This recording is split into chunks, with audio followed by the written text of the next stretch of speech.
The Wild West wasn't just dusty streets and cowboy duels. It was ruled by savage, unpredictable men. Today, we're counting down from the dangerous to the ones so ruthless their names still echo through legend. Stick around for number 1. You won't believe how it really ended. Number 10. Clay Allison. Clay Allison was the very definition of a wild man, a notorious gunfighter infamous for his extreme violence. In 1870, for example, Allison led an enraged mob to the local jail to free a man named Charles Kennedy, recently convicted of murder. But Allison didn't break him out to spare him. Instead, he personally lynched Kennedy, and for Allison, that still wasn't enough. He went on to decapitate the man and mount his head on a stake, proudly displaying it at the local saloon.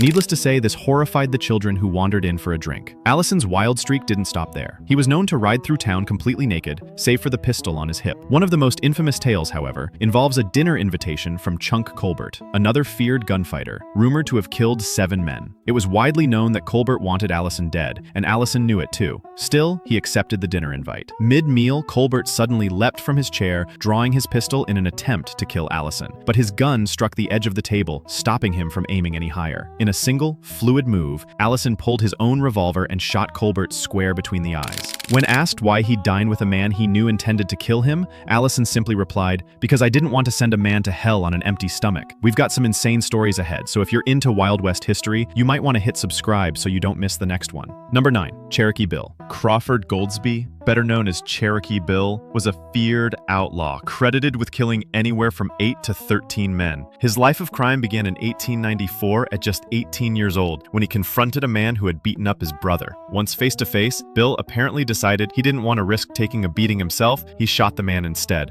From that moment on, he spent the rest of his life as a fugitive. Not long after, Cherokee Bill joined an outlaw crew known as the Cook Gang, a group notorious for robbing banks, trains, and stagecoaches. Bill's criminal record grew quickly and was filled with brutal acts. To get a sense of his relentless pace, let's look at just a short stretch of his activity. On June 17, 1894, he shot and killed Deputy Sheriff Sequoia Houston during a gunfight. Only a month later, on July 4th, Bill celebrated the holiday by gunning down 2 men. 2 days after that, on July 6th, he was rumored to have killed a railroad worker. By July 30th, Bill and the Cook Gang were robbing the Lincoln County Bank in Oklahoma Territory. His violent spree never slowed down, and it continued until his capture on January 31st, 1895. Even behind bars, Bill wasn't finished. Somehow managing to get his hands on a revolver, he attempted to escape, shooting a jail guard in the stomach and back. But the plan failed, and he was quickly locked back in his cell. On March 17th, 1896, Cherokee Bill, one of the most infamous outlaws of the era, was hanged for his crimes. When asked for any last words, he simply said, "I came here to die, not make a speech." Which, let's be honest, sounds less like stoic bravery and more like a man who just hated public speaking. Number 8. George Parrott. Most outlaws of the Wild West had some seriously intimidating nicknames. Names like Billy the Butcher, Shotgun John Collins, Pistol Pete, Wild Bill Hickok, Texas Jack, Bronco Bill, and even the Kentucky Cannibal. Though that last one's still up for debate. The point is,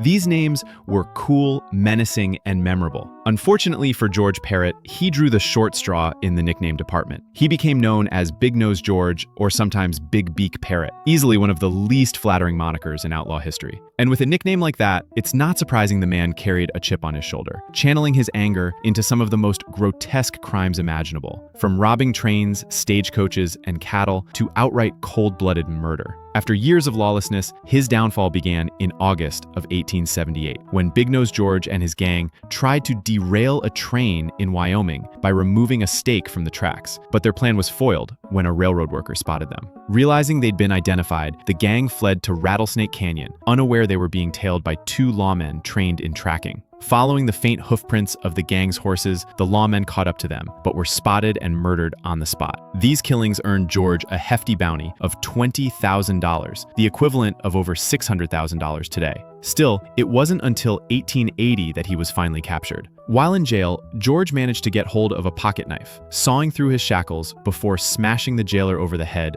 fracturing his skull. But his escape came to a screeching halt when the jailer's furious wife held him at gunpoint, and she was likely even more disgusted at the sight of her now misshapen, battered husband. Word of the escape attempt spread quickly, drawing a crowd of 200 people. But this wasn't a rescue party, it was an angry mob. They dragged George from his cell, slipped a rope around his neck, and lynched him on the spot. In the aftermath, his skull was turned into an ashtray, and his skin was fashioned into a pair of shoes, both of which are still on display in museums today. Number 7. Bill Doolin. Bill Doolin was a notorious outlaw and the founder of the Wild Bunch Gang, a group responsible for a string of crimes ranging from robberies to cold-blooded murder. His reign of lawlessness spanned from 1892 to 1896, mostly across Oklahoma and Indian Territory. It didn't take long for the Wild Bunch to rise to the top, becoming one of the richest and most feared gangs in the West. They amassed an estimated fortune of $165,000, worth over $5 million today.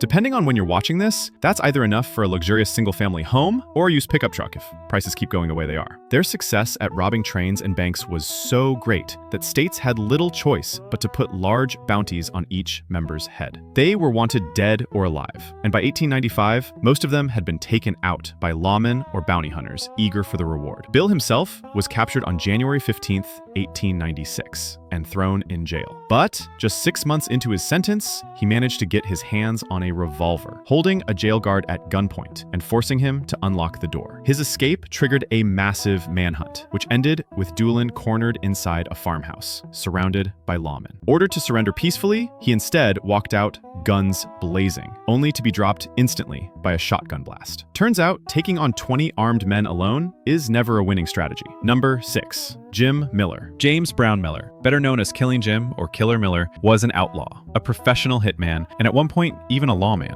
Widely regarded as one of, if not the most violent men of the Wild West, Miller is estimated to have killed at least 12 people. Some reports claim the number was closer to 50, though those reports came from Miller himself, which, let's be honest, was some clever self-promotion. Early in his career as a lawman, some of his killings could be considered justified, targeting criminals. But once he switched sides and became a hired gun, most of his victims were just unlucky targets of cold-blooded murder. He charged $150 per job, roughly $5,000 in today's money, and spent years taking contracts to eliminate men across the West. In 1908, 3 wealthy men hired Miller to kill former Deputy U.S. Marshal Allen Augustus. The deal was straightforward. Pay Miller $1,700, and once Augustus was gone, they'd claim his land. The very next day, Miller ambushed him on his property, blasting him twice with a shotgun. As Augustus lay dying, his wife rushed to his side, and with his last bit of strength, he managed to utter the name Jim Miller. It wasn't long before Miller and the 3 conspirators were arrested, but word spread quickly that there wasn't enough evidence for a conviction. That's when the townsfolk decided to handle things themselves. A mob broke the 4 men out of jail, dragged them to a nearby barn, and placed each on a platform with a noose around their neck. While the other 3 pleaded for their lives,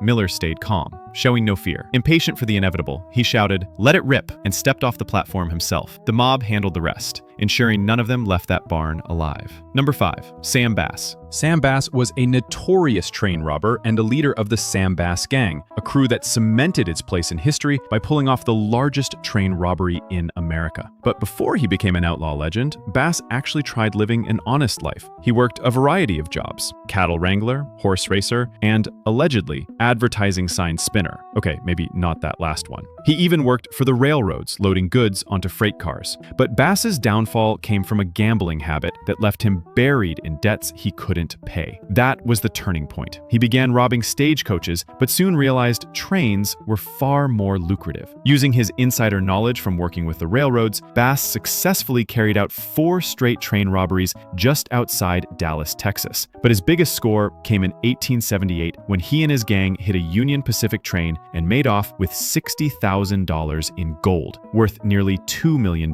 today. Following the heist, the gang split up, but Bass didn't stay retired for long. Later that same year, he formed a new crew and set his sights on a bank in Round Rock, Texas. Unfortunately for him, one of his own men was an outlaw turned informant. When they arrived at the bank, lawmen were waiting, and a gunfight erupted. Several of Bass's men were killed on the spot. Wounded, Bass managed to escape on horseback, but was found the next day lying in a pasture north of town, bleeding heavily from a gunshot wound. He was brought back to town, where he died the following day. And trust me, if you think this is bad, wait until you hear what outlaw number 1 pulled off. While you're here, a quick like helps me dig up more of these insane stories. Number 4, John Wesley Hardin. John Wesley Hardin might just have been the most cold-blooded killer the Wild West ever saw. His first crime came as a child when, after a schoolyard fight, he stabbed a classmate. By 1868, at just 15 years old, he escalated to murder. During an argument with a man, rather than risk being proven wrong, he ended the discussion by shooting him dead. When Union soldiers came to arrest him for the killing, Hardin went on the offensive, gunning down all 3. In 1871, while traveling up the Chisholm Trail, he killed 7 more people, followed by 3 in Abilene, Kansas. Over the next few years, he added another 4 men to his tally. By 1878, Hardin had claimed at least 20 lives, though some reports suggest the number could have been closer to 40.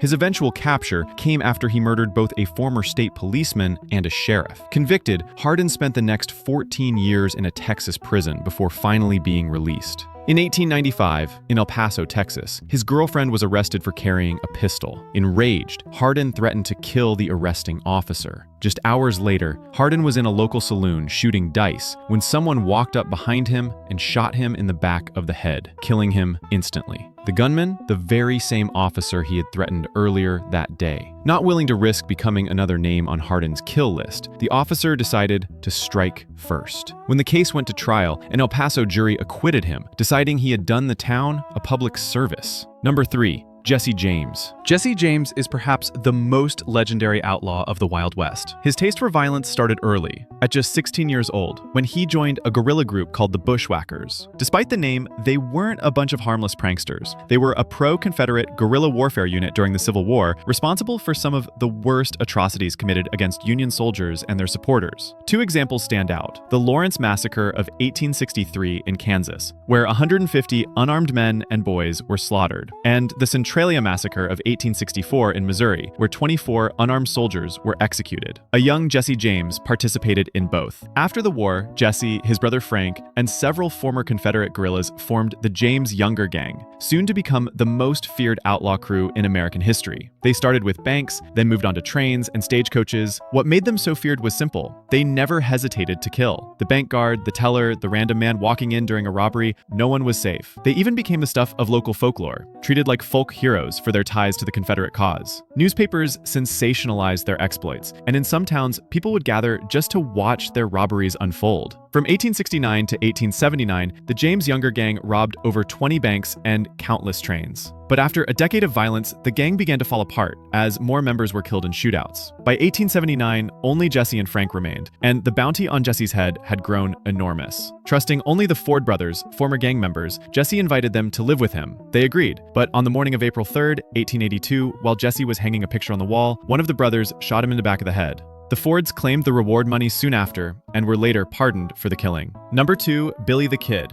Henry McCarty, better known as Billy the Kid, was a notorious outlaw and deadly gunfighter. His life took a sharp turn in 1874 when, at just 15 years old, his mother died of tuberculosis. His stepfather, unwilling to raise Billy and his brother alone, abandoned them both, leaving the boys as orphans, forced to steal food just to survive. Eventually, Billy was caught for theft and thrown in a local jail. But one night, he managed to shimmy up the chimney of his cell and escape, marking the start of a life permanently on the run. Over the next few years, he bounced between gangs, committing crimes ranging from robbery to murder, and was arrested several times. By the late 1870s, however, Billy took on an honest job as a cowboy for John Tunstall, a businessman with plenty of enemies. In 1878, those enemies, with help from the local sheriff, sent a group of men to seize Tunstall's cattle. When Tunstall confronted them, he was shot in the chest and knocked off his horse, then executed with a bullet to the back of the head. This killing sparked the Lincoln County War. A group called the Regulators formed, swearing to take down every man involved in Tunstall's murder, and Billy was one of them. They quickly began their revenge, first killing the 2 gunmen, then ambushing the sheriff and his deputies, wiping them out in a bloody shootout. The war raged for about a year before ending, but Billy was left a wanted man for the sheriff's murder. In 1880, he was finally captured, tried, and sentenced to hang. But Billy had no intention of going quietly. On April 28, 1881, he fought with one of the jail guards, killed him, and took his revolver. From the second floor, Billy taunted the other guard, calling, "Look up, old boy, and see what you get." When the guard looked up, Billy blasted him with a shotgun taken from the office. Once again, Billy had escaped. A $500 bounty was put on his head.